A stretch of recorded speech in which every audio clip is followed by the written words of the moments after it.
Welcome back to the channel, guys. It's been a long time since I posted anything. So thanks for your patience. It's just been really hard with kids, new baby in the house. There's no time to do anything. So I do apologize for the audio quality of this. Anyway, I wanted to talk about Redout 2. I've been playing it for the last couple of weeks, since it launched on the 16th of June. I'm playing it on PlayStation 4. It's available on PlayStation 4, PlayStation 5, Xbox, PC, multi-platform. But as I say, I'm playing on PlayStation 4, so bear that in mind when you watch the footage. In terms of judging the graphics, obviously it's not running on its highest capacity. Anyway, let's get talking about the game and what do I think of it. First thing is, it's available for only $24.99 on PlayStation Store, which I think is a really good deal. It's even cheaper than Pacer. Pacer was 30 quid when it launched, and you can pick up well, you could have picked up like Wipeout Omega Collection when it released for 30 quid. So that's what we're comparing it to. So let's get into it. First thing I'm going to talk about is just the visual style and graphics and that kind of thing. The graphics are pretty good, pretty happy with them. There's one or two niggly issues, but it could be down to just running it on PS4. Some of it might be design aesthetic, but overall the game looks pretty good. It's pretty polished, there's nice textures, the layouts themselves and the ships, they all look really good, really smooth design. It's unique as well. It doesn't try to pretend to be Wipeout. It's its own game, very much its own game, which I really like. Particularly impressed with the circuits. I've heard some people talk about this on the Redout page, on their Facebook page, complaining about the circuits being too narrow. That's pish. The circuits are plenty wide. You can build plenty of speed. They're enjoyable to race. There's a nice flow to them. Where Pacer had a couple of tracks that you would argue were a little bit narrow and clunky for the sake of being awkward and difficult, unnecessarily so. This, for me, Redout 2 doesn't have that. Every circuit's got a really good flow to it. And something else I really like about it is you get these introductions every time you visit a new circuit. It's all set on Earth in the far future. So you go to like Mount Fuji, and they talk. You get a little bit of backstory and introduction from the narrator, and I think that's really cool. It kind of builds up a little bit of anticipation every time you pass. A certain amount of racing, and you progress onto a new location. There's a bit of like anticipation built up because you get these introduction videos. But anyway, you get, for every track you get like a main long circuit, and then you'll get two variations on that, in terms of like alternate paths that you can take and that kind of thing. And within those, there's usually alternate paths that you can take anyway. So that's kind of cool. It's something you would find in Wipeout, like having multiple routes through the track, which is something that Pacer didn't really choose to kind of factor into their game, I guess. And that's nice. It makes for variety and different strategies and that sort of thing being employed. So I think that's quite cool. And then obviously you got the circuits in reverse. So all in all, you end up with like a good sort of 4 layouts per location. And the locations vary quite a bit.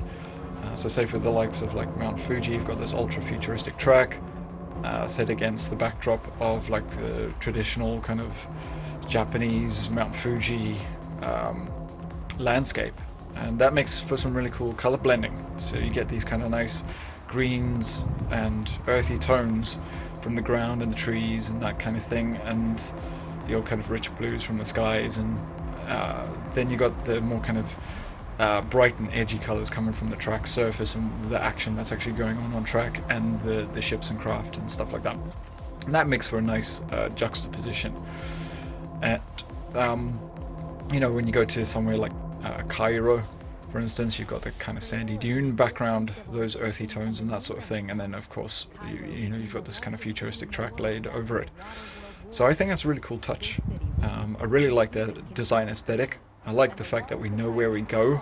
In a lot of AG racing games, I guess you presume that you're just racing on different planets or whatever. That's that sort of thing. Here, there's a real intention put on like introducing you to where you're going, and just a little bit of like backstory about the league and why it's racing there, and it's nice little touches. It's just stuff that keeps you interested as you're moving through the game. Yeah, obviously you get to race in not just Earth, but like the Mars colony, places like that. So there is a good variety of different landscapes and stuff like that. It's really cool, and I'm only just climbing into the surface level of the game. Like I said, this is a first impression. I've got still a good few events left to clear in B League before I move on to the rest of the game, and there's loads of events in this game, so plenty of gameplay there, plenty of hours of enjoyment available. Um, Another thing, just touching upon physics and how the layouts impact that. There's a track, and it's partially underwater, so you're above ground and then you're underwater at different parts of the circuit, and it affects the physics of the craft and how they can traverse through the liquid. So for I believe it's like you gain traction. So in other words, you can push out of the corners a lot better. Um, and I think that's really cool. That's really refreshing. That's a new flight feature, um, which is the kind of fresh thing that I've been looking for in this kind of game. So that really impressed me. As far as actual gameplay modes, the game features an arcade mode, which seems a little self-redundant on the surface, but I guess it's a good place to play just casually without any stakes. Although why you'd want to play without any stakes, I don't really know. But after you fire the game up and you've kind of played the rookie rounds and tutorial, it's maybe not a bad place just to feel the game out and get a feel for a couple of different circuits without really having to go through the work of unlocking them, through the main campaign. Then, of course, you've got the campaign itself, which has a rookie season and then several main leagues after that. And judging from the B League, which is the first proper league that you enter into after the rookie league, so to speak, there's plenty of content there. There's loads of rounds in each league, so yeah, lots of gameplay to get through. Then you've got your online play, which is basically unranked matches and ranked matches. Online play opens up once you pass the rookie season and you get into the B League. So then online play becomes available at that point. I haven't been able to actually find a match yet. I really, really hope that an online community forms for this game, because that'll be make or break for the game. That was a major downfall, I think, of Pacer, is that it just didn't fire up online. So hopefully, fingers crossed, this comes together. I don't see any reason why it shouldn't in terms of player demand. I know certainly on PC there's definitely enough followers for this game. Maybe it's a case that on PlayStation the AG community is just kind of dying out a bit and people don't know of these games. I don't know, but they must do. Maybe the marketing hasn't been big enough. I don't know. Whatever the reason was why Pace failed, whether it was a technical thing on their end, I don't know. But hopefully it comes together for Redout. And then there's ranked matches. That seems to be a feature that's coming later. So that's explicitly stated in the game. It's coming soon. And then there's, I think, online pass, which I'm guessing is like season pass, like DLC type content. Just an open door for them to extend the game in future. That's what I'm guessing. I haven't really, it's closed off. It's a closed off option in the game at the moment. In terms of the game's performance, in terms of like load times, technically speaking, like how is it faring on a console? I haven't had any glitching. I haven't had any crashing. Like I say, in terms of graphics errors or anything like that, I haven't had anything major. Well, actually, correction, I haven't had anything at all go wrong on a technical level. Like I said, load times are nothing major. So yeah, smooth sailing so far. The only thing I would say, and this isn't a technical issue or anything like that, but maybe something that could be improved upon in the game, is the rookie season, which kind of functions like a tutorial. I think if you're already a Redout player, a veteran of the series, you kind of already know the mechanics and what to do and where to do it and that kind of thing. You're just learning new circuits and that kind of thing, and I guess enjoying the improvements that they've made. Presumably, having not played the first one, I don't know. But as a new player coming in who's like a wipeout veteran and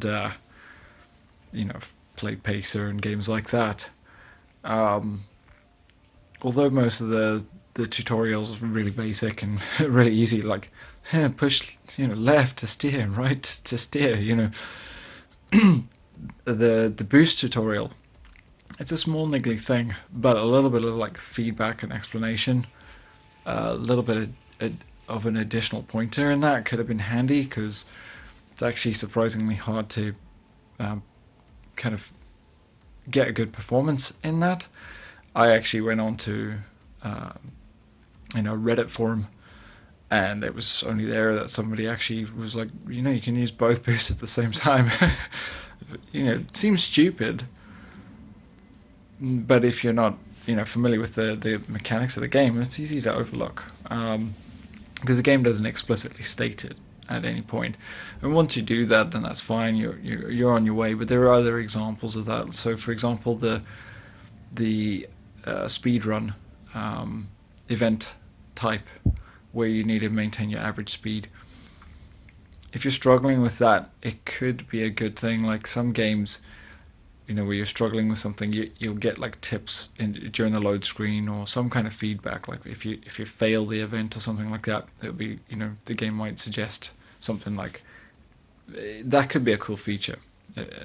And I think if games make themselves a little too awkward, especially in the early stages of them, players walk away quite easily these days from games. The mob is fickle. So yeah, just a couple of feedbacks and pointers. It might be really handy. There's people who may not persist, like myself, that are new to the series, that might just be like, this is just a bit too awkward, and I'm starting to really struggle, and they'll just put the controller down, maybe get a bit bored of it, and walk away from an otherwise good game.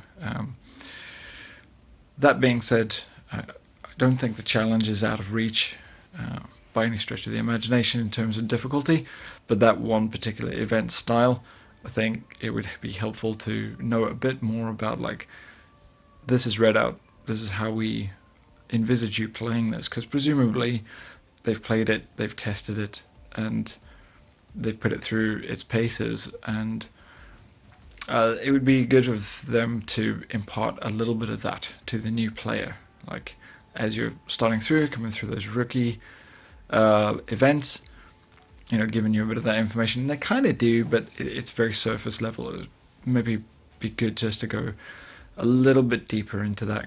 Here's how you can really like optimize for lap time. Here are the essential skills, not just like here are the buttons you push to do it.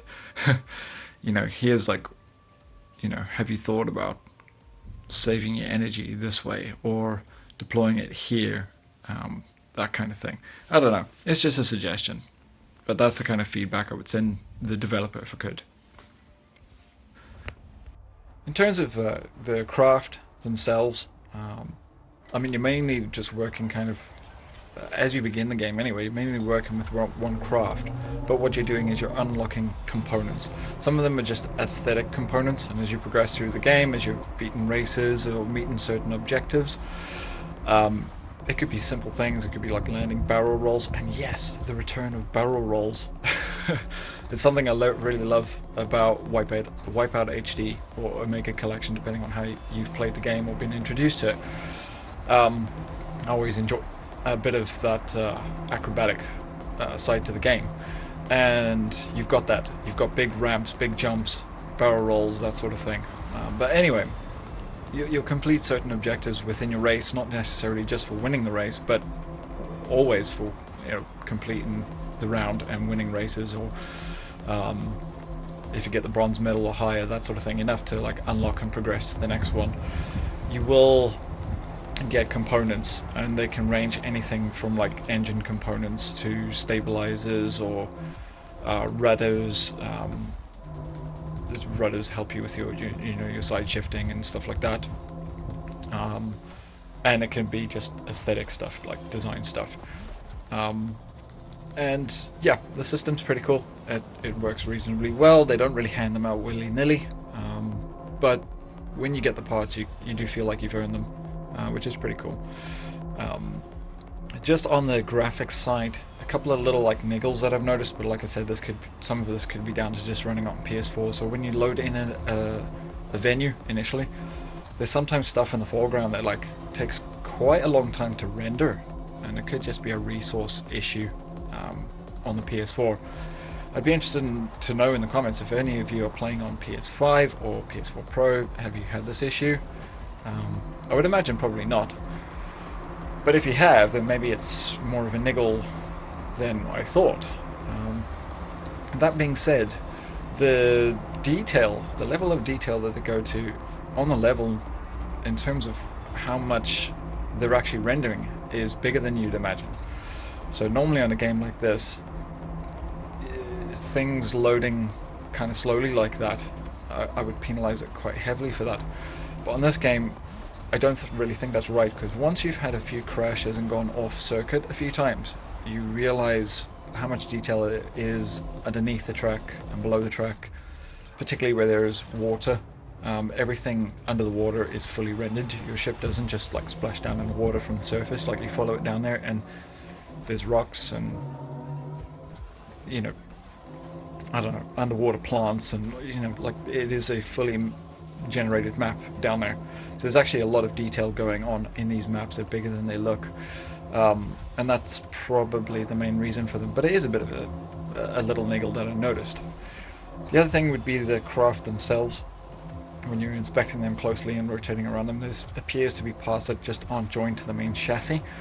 It looks to me like it's probably a design choice, like an aesthetic. But if it was an oversight, then that's kind of a bit embarrassing. But you get the sense that it's done on purpose. It doesn't look like it's glitching. So I kind of get the feeling like they put that there on purpose. Like that's how they want the ships to look. And that's fine. That's fair dues. Onto the flight mechanics themselves. When I did my videos on Pacer, a lot of people recommended Redout, and I can see why. In terms of the flight mechanics, it's some of the best I've played. The steering input, use both analog sticks for steering input and side shifting, and it is very intuitive. It's very smooth. It's a bit of a change for me. I'm used to using, for wipeout play especially, I'm a D-padder, always have been, I guess because I got used to doing that on PlayStation 1. So I just stuck with it and got reasonably good at doing it that way. But it just took a few hours, 2 or 3 hours of adjustment, and I was finding pace. So easy to overcome. The main things that I think really add to it is the control of pitch. So getting your nose down, getting your nose up really can earn you bucket loads of time when you know how to use it. So that's been really, really great to see. Even more so than wipeout. Pitch is important in wipeout, but it's much more restrictive. In Redout, it is a upfront main feature of handling these craft. Like I said, it can unlock seconds worth of time on a lap, potentially, depending on the layout. So it's a big deal. Really enjoyed that. And then there's the boost mechanic. So you've got two boosts. You've got like your kind of basic boost, which is on your L1 button, and then you've got your hyper boost. Your hyper boost has like it's a long deployment. Once you hit it, the only way to stop it is by hitting the brakes. And what I didn't know when I first tried it was I thought you had to just use one or the other, because I assumed that they depleted the same meter. Turns out that's not true. You can actually burn them both at the same time.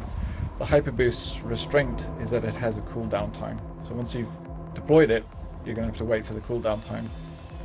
And that's something you can improve by unlocking components for your craft. As you progress through the game, you can decrease that cooldown time. And then your basic boost is like you're using that on average, and you're hitting like kind of speed pad areas to keep your average speed up, and just try not to hit anything, and try to avoid braking wherever possible, and take good lines, and you should be able to keep that average speed up and continue to build it. So Redout is like, it's all about conservation of momentum, and the flight characteristics are very detailed and very nuanced. And if you're into that sort of thing, you're going to really enjoy the game. Now, it doesn't have weapons, so if you're a big wipeout guy and you really like Pacer, and the thing you really liked about it was blowing stuff up, you're not going to get much of that. But if you're into the fundamental racing of AG racing, then I think Redout 2 is a good game to definitely take a look at. I would definitely, for $24.99, that's not a big financial layout. So yeah, I would definitely recommend the game pretty highly, actually. I'm really enjoying it. There's a couple of frustrations. So like the side shifting, I don't think it's quite nailed down. There's certain instances where you have to play it to kind of see what I mean, but like you'll make certain jumps or something like that, and you might get hit by another player or AI. I haven't actually played it online yet because I've searched for matches and there haven't been any matches. I don't know if that's a server issue. I have to imagine that people are playing. So I don't know if it's a server issue on their end. Maybe they're not ready to go for online yet. I don't know. Or it could be that everyone's just playing campaign and that you haven't had a chance to get online yet. That's also a possibility. But anyway, you get hit by an AI just leaving a jump, right? So you get knocked off course. You should be able to side shift within reason back on course reasonably well. And sometimes the physics of like where the track edges are lets you down a little bit, and you're like, no, I was back on the circuit, and you kind of fall through it. That's a bit of a peeve. But it's kind of a minor one because it's really on the limit. I wouldn't say it's a major thing. On certain tracks, in certain events, in certain contexts, it can get a bit frustrating. But again, $24.99, not an expensive game, so I can cut it some slack here and there. You seem to have, there's a good variety of events, but they kind of go about it in a different way. So it's not like Wipeout or Pacer in that you have, say, 8 completely different styles of events. You kind of have your main regular races, which is usually like 4 or 5 craft as a default. Then you've got speed laps, which we all know and are familiar with. You've got speed runs, which is a bit different. Speed runs, you accrue points, so you've got to keep your average speed up. That apparently is the name of the game. I think you also get points for like executing clean landings and stuff like that. So when you make jumps and you make clean landings, I think you get points for that. It seems to be rewarded in the game. That's quite a hard mode. It's a bit challenging, and as a Wipeout player that has no Redout experience and never played Redout 1, that's taken a bit of getting used to. As I'm going through the game, going through the events in the league, I am running into some issues there because I'm not used to managing the boost system, that dual boost system. But I think once I wrap my head around it and I get confident on the circuits, it'll just take time and I'll get used to the game. And that is probably the key feature of the game, is kind of mastering their boost system. But it's all about the racing. It's all about the craft of flying these things, piloting them. And obviously, as you progress and you unlock some aids and things like that in terms of upgrades for your vehicle, things will come to you as well. It obviously starts off a little bit challenging in that sense that your craft isn't the best it could be. But it's not as bad as, say, Wipeout. Like in Wipeout, when you start with a very, very basic racecraft, it's very limited. You have to, and when you get the upgrades, it adds on like these big chunks of performance. In Redout, it's more subtle. You'll unlock a rudder and it'll be like, yeah, that's a bit more responsive, but it's not going to be a game changer. You're still going to have to pilot that thing to success. So I think it rewards the serious racer a bit more. But if you're, like I said, if you're the person who is looking for like big bangs, explosions, and crashing into stuff all the time and that kind of thing, and still bumbling your way through the game, which Wipeout kind of lets you get away with sometimes. Sometimes it was about who had got lucky in Wipeout with pickups and stuff like that in terms of weapons and track control. You don't have that to kind of hide behind in Redout 2. But as I say, it is a pure racer. It's its own game. It's a different game. It is AG racing, but it's not Wipeout. It's not trying to be Wipeout, and it isn't trying to be Pacer. As far as where I'd rank them, you know, like Wipeout I think is its own thing, and I don't think anyone's really put out a game that quite lives up to it at what it does specifically. I think Pacer made a reasonable attempt, but they failed in some critical areas. They had a couple of events that were just, I guess, just a little bit too much for some people, and they just switched off. And then the other thing is, online just never got fired up for Pacer. And online is where it's at for these games. It's playing other human beings. That's where the games are most enjoyable. And because Pacer failed at that, that game had a very short lifespan, where people could have enjoyed it more had they been able to play with other people, I think, despite the event's campaign issues that it suffers from. And that's coming from someone who generally reasonably liked Pacer. But as I say, I still don't think it surpasses Wipeout by any means, but I do think it had some fresh ideas and it was reasonably cool. Redout is a different kettle of fish. It's a more advanced racer, and it probably, you know, like I said, it's all about the piloting. And I think if that's your in to one of these games, then I think it's definitely worth the purchase. And let's see how it goes. There's updates and patches and things like that to come to just plug a couple of the little niggles that people have mentioned, and I'm sure they will come out with those. And as long as online fires up and people can enjoy this game together, I don't see why this isn't going to be a blast for a lot of people. Anyway, that's where I'm going to leave it. Let me know in the comments if you played the game, what do you think of it, and otherwise, take care, and I'll see you when I see you. Hey guys, really great to have you along today. I hope you enjoyed the content. Be sure to leave us a thumbs up and a comment if you did. Make sure to subscribe and hit that notification bell for future content. In the meantime, enjoy the rest of our videos.